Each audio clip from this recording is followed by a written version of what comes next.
Elton, let me tell you something, baby. How you think the lady gonna react? You just told her that the pickle she sucks pickle. Of course she gonna throw you the fuck out. It's straight up madness everywhere I look. Used to be a straight A student, now as a crook, robbing people just to smoke and shoot up. Used to have a crew cut, now he's a poop butt. Dropped out of school and he joins the neighborhood gang, hanging on the street selling cane. So guys, let me tell you something. I loved it. It was awesome.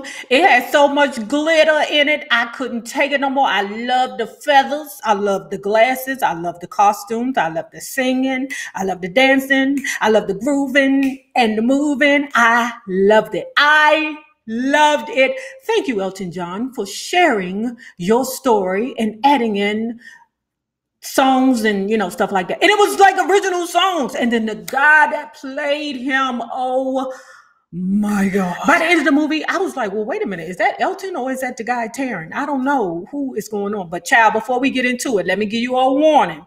Now, if you just want to get like a review of it and not a review and a recap, then you want to go to my favorite white guy reviewer. His name is Chris Stuckman. Oh, I love that white dude. Oh, he gives you, like what you're going to get before you see it. So I always watch his review and then, I go see it. Then I come back here and I sit in front of the cameras and then I give you my recap of it, Yeah.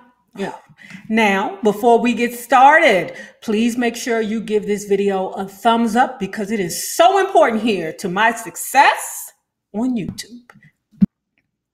So the movie starts out like this.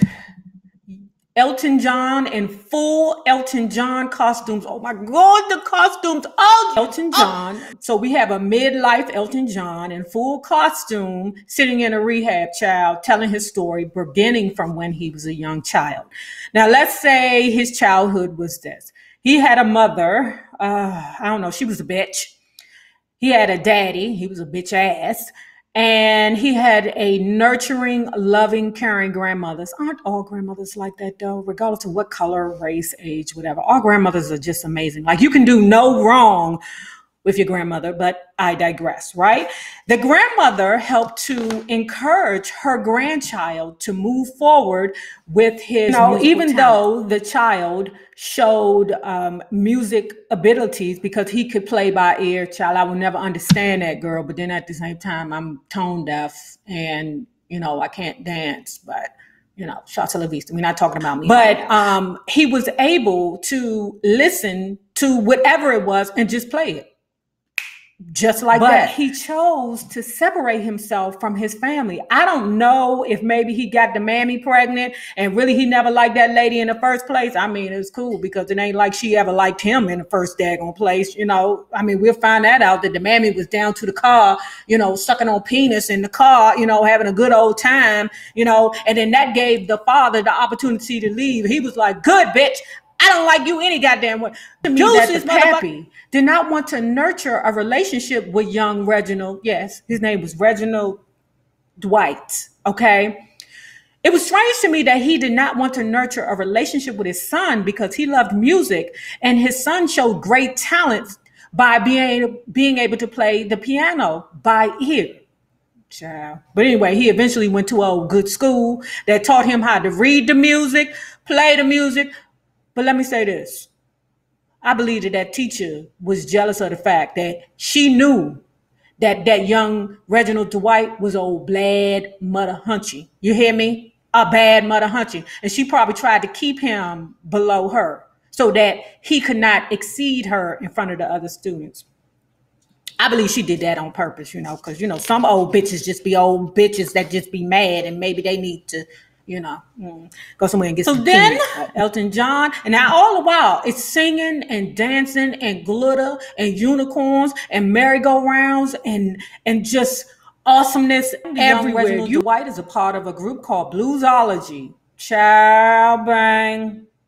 Still not understanding his sexuality and his sexual parts. Gets signed to play backup for a black jazz singing group, child, and one of the members of the black singing group basically outed his ass. I mean, all the way out. I mean, all the way, like They was about to go on stage, and young Reginald was standing in the corner watching the black dude go up on stage to sing or scat or whatever it is that he was supposed to do, child. And the young black dude came back and sucked face with him, girl. And Reginald was like, oh, be still, mother. Elton is now being managed by Ray Williams, who introduced him to his still best friend, Bernie. Bernie is the writer. They're kind of like Simon and Garfunkel, separately. They're kind of like, a can of tuna fish, but together they are whole tuna and macaroni salad. But the best thing about their relationship is this. Although Bernie is a heterosexual man, he accepts young Elton for who he is. He says, brother, I love you, but not like that. At this point, Bernie and Elton are living separately. The management requests that they move in together, so then that way they don't have to mail letters. Okay, here go the music, give me the words. They can just work together. Cut out the middleman, cut out the snail mail, whatever. Anyway, so they move in together into this lady house. Child, don't she got plans for young Elton, child? Young Elton is going in there and he is hunching that lady the best he could. So then, eventually Elton feels bad for hunching on the landlady, because he's a whole homosexual, and he in his feelings because he's like, I can't keep lying to this woman. I can't keep lying to everybody. At least I could tell her that, we both sucking on pickles. That's just the right thing to do. She do it, child. He threw all his shit out the house. Your music, your rings, your tutus, your banana slippers, all that stuff. Child went out the window. So eventually they moved back home. Him, Elton John, and Reggie moved back home with his mammy, mammy and the grandmammy. Because remember, the father then gone down the street somewhere else and created him a whole secondary family, child. Child, but we'll get to that later. So then we talking to the label guy, Dick James. Dick is like, look, I got something for you. You need to run your ass down there to Hollywood and you need to make them people love you. They did. He was scared at first, child. And this is where I thought he was eventually going to start doing the Booger Sugar. But no, or at least that's not what the movie displayed. But child, the first time on stage, when I say he moved the crowd, like when I tell you there was so many glitter and unicorn and roller skate scenes, I'm lying. I'm like, saying it just to be funny, but it was just scenes that was just epic. Like when he was down in Hollywood, or when he was down to the Hollywood, he was down there to the Hollywood, when he had on his first little getup, child. It was astounding, child. It was like some overalls and some stars shirt, child. Did he have on his glasses then? I'm not sure. But anyway, he went to the piano. He doing it. Okay. Then he kicked that chair that he was sitting on out the way. And when I tell you, it was like the crowd elevated. It wasn't like the crowd elevated. The crowd really elevated. And that's what I'm talking about when I say I love anything that can move me without touching me. Elton John has the capability of doing that. He has the capability of movement. The crowd was loving him. And then when it got to the height of this song, it just dropped. Elton John, the crowd just dropped and just continued partying. It was amazing.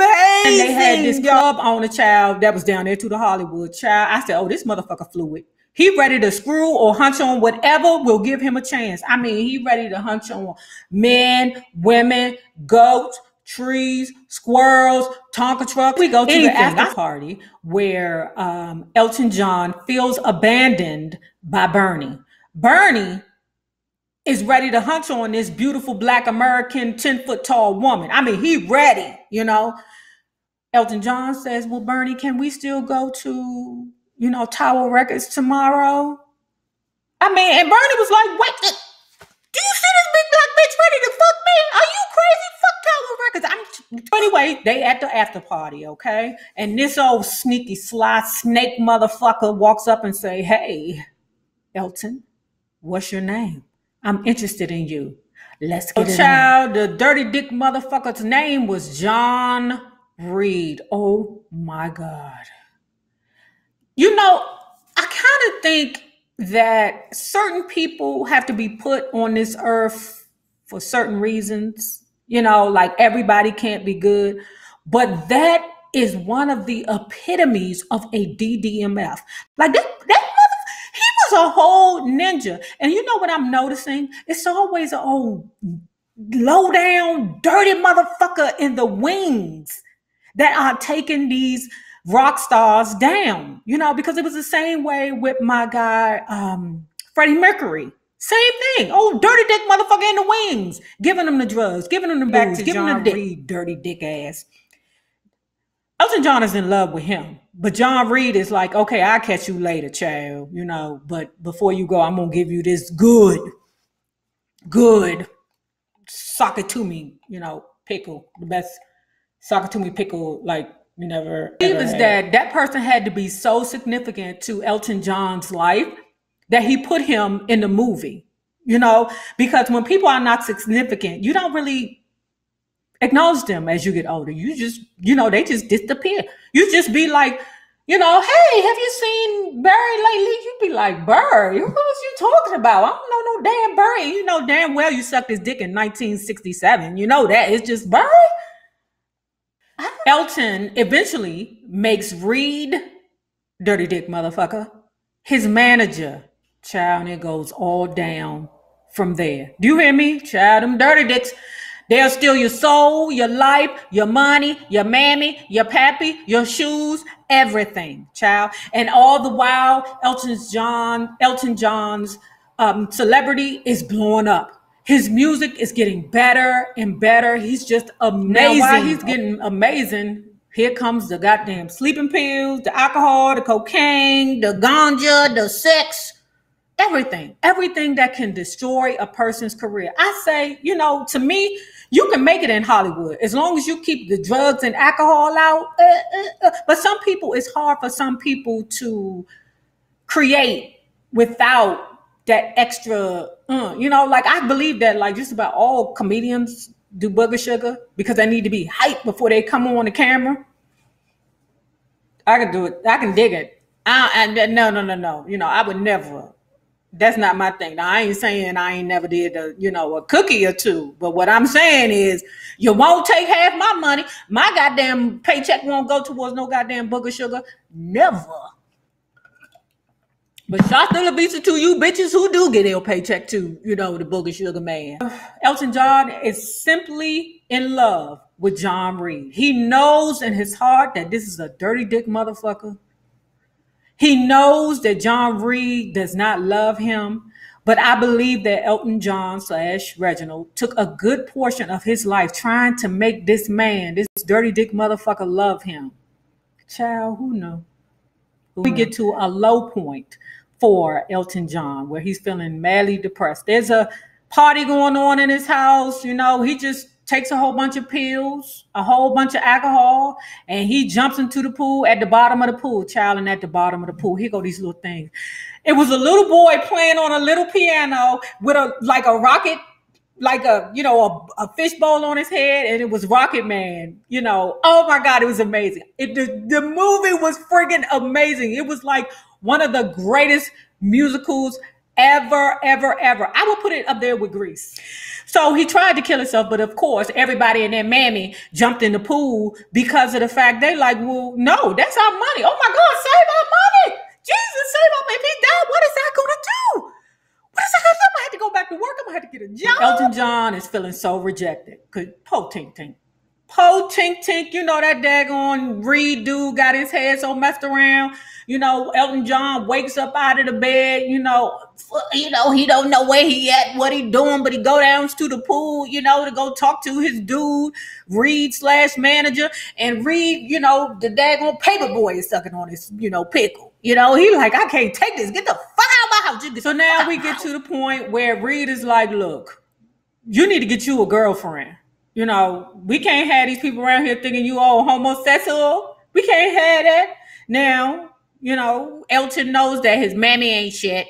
His pappy ain't shit. The only person that love him is his grandmammy, but he wants the love from, you know, his mommy and his daddy, not to discount his grandma love, but he wants love from his mammy and his pappy, right? So he tries to connect with the mammy. The mammy is still same old bitch, sucking dick in the car of a stranger. Now she married to the stranger who pickle she was sucking on in a daggone car. And his pappy then got a whole new family down the street or wherever they got it. He got 2 boys, and he goes visit the daddy, and the daddy is picking the sons up, showing them love, treating them with kindness and affection.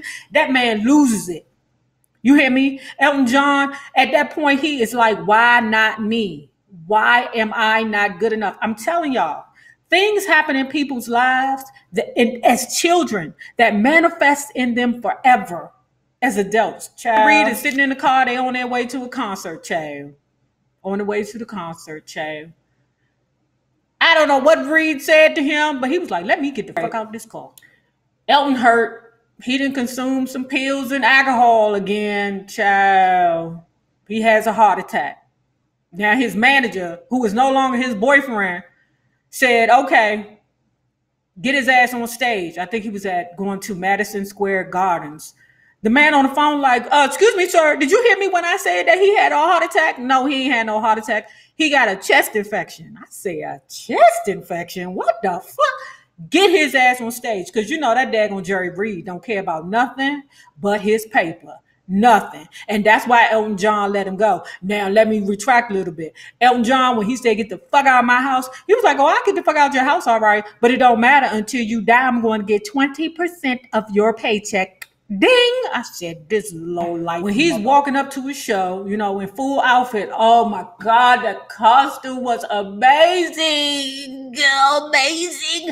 But he walks to the concert in full costume, and then he's like, what the fuck am I doing here?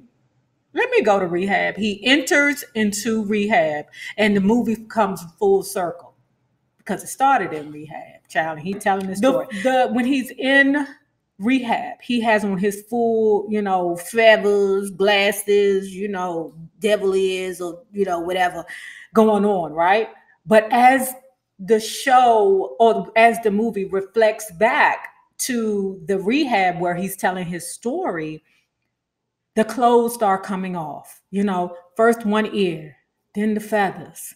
Then he's there in a robe, naked.